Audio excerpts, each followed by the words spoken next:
So what's up mga ka-action, panoorin lang po natin itong pag-take ng oath ng mga senador, no, na kung saan sila ang magiging judges. Yan na po, magsisimula na po. Courtesy po sa Rappler.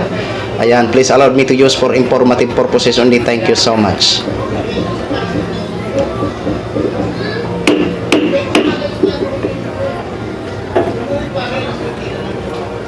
Pursuant to Article 11, Section 3, Paragraphs 4 and 6 of the Constitution, the Senate is now constituted and convened as an impeachment court, and the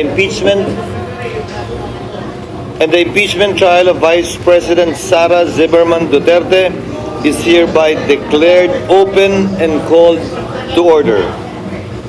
At this time, the Chair will preside the oath to the senators in the chamber in conformity with Article 11, Section 3, Paragraph 6 of the Constitution. What is the pleasure of the Honorable Marcos?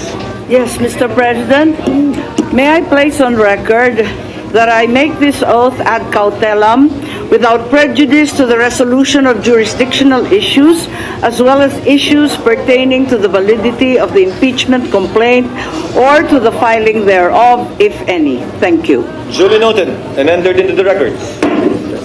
What is the pleasure of Senator Padilla? Gusto ko lamang din pong mailagay sa talaan na ako po ay manunumpa pero meron pong reserbasyon. Yun lamang po. Duly noted and entered into the records. May I now request everyone to please rise. Raise your right hand and repeat after me.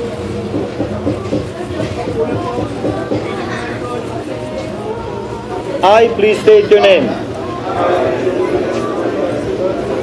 Solemnly swear that in all things appertaining to the trial of the impeachment of Vice President Sara Zimmerman Duterte, now pending, I will do impartial justice according to the Constitution and the laws of the Philippines. So help me God. You may take your seats.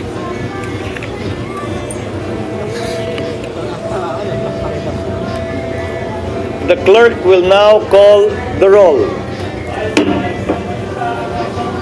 Case number 003-2025 in the matter of the impeachment trial of Vice President Sara Zimmerman Duterte. Call of Senator Judges.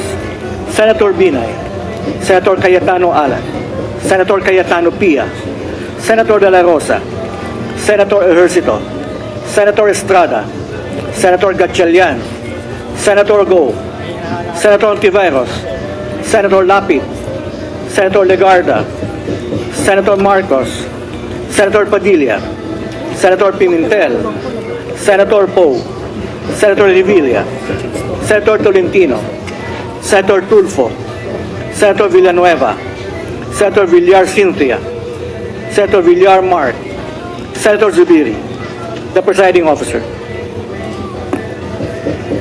With 23 senator judges present, Chair hereby declares the presence of a quorum. Before we take up the matter at hand as earlier agreed upon when the Senate was still sitting in plenary, Chair would like to first adopt our rules. Chair hereby adopts Resolution number 39 of the Rules of Procedure on Impeachment Trials, Rule 6 of which provides that the provisions of the Rules of the Senate and the revised Rules of Court shall apply suppletorily whenever applicable. As such, the following issuances of the Supreme Court shall likewise apply suppletorily to the current matter on the impeachment of Vice President Sara Duterte, namely, the 2019 amended Rules of Civil Procedure, Rule 1 to 34, except Rule 5, Rule 13 as amended, by AM number 1037 SC-AM number 1194 SC, B, 2019 amended rules and evidence, C, AM number 3-1-09 SC guidelines to be observed in pre-trial and use of deposition discovery measures, Part 1A1 to 9, except provisions on mediation and amicable settlement. D. AM number 1037 SC, AM number 119-4 SC guidelines on electronic filing of lower courts, in lower courts rather. AM number 1288 SC, Judicial Affidavit Rule, except Section 9, and F, such other relevant rules and issuances. It is to be noted that we did not change any of the provisions of the rules of procedure because there is already a pending impeachment complaint, and the chair would not want to change the rules in the middle of the game, so to speak. However, the updated amended rules of court, as discussed and mentioned and enumerated earlier, shall apply given the suppletory application of the rules of court. Is there any objection? There being none, the aforementioned rules are hereby adopted by the impeachment court.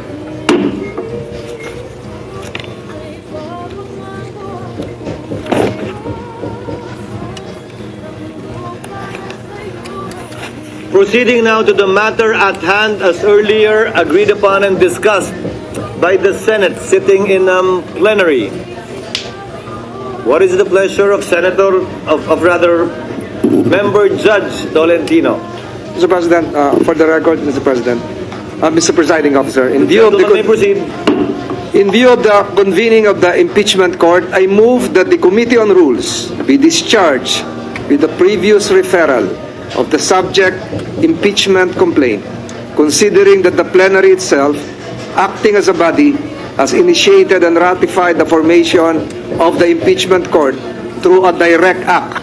It is therefore submitted that there is no further necessity for a committee report to be submitted, debated, or adopted in relation thereto. I so move, Mr. President. Any objection to the motion? Hearing none, the Committee on Rules is so discharged as indicated by Member Judge Tolentino. So hanggang dyan lang tayo mga ka-action, mga kakamping, no? At least masaya ho tayo na nag-take na ho sila ng oath. Ayan. Abangan nyo na lang po kami bukas sa namin bukas sa Senado, mga ka-action, mga kakamping. So at least ito na po siguro ang natin na bantayan natin, no? Hanggat hindi pa ito matapos, no? Mga ka-action, mga kakamping. Sa hindi po makakasama bukas doon sa Senado, sa harapan. So abangan nyo na lang po ang live stream natin para mapanood nyo naman po ang mga ang mga panawagan ng ating mga kababayan. Okay? So yun lang po mga ka-action, mga kakamping, no? Maraming salamat po sa ating mga viewers Luzon, Visayas at Mindanao all over the world. Ako po ang inyong lingkod, si The Action Man. Good evening, everyone. We're beautiful.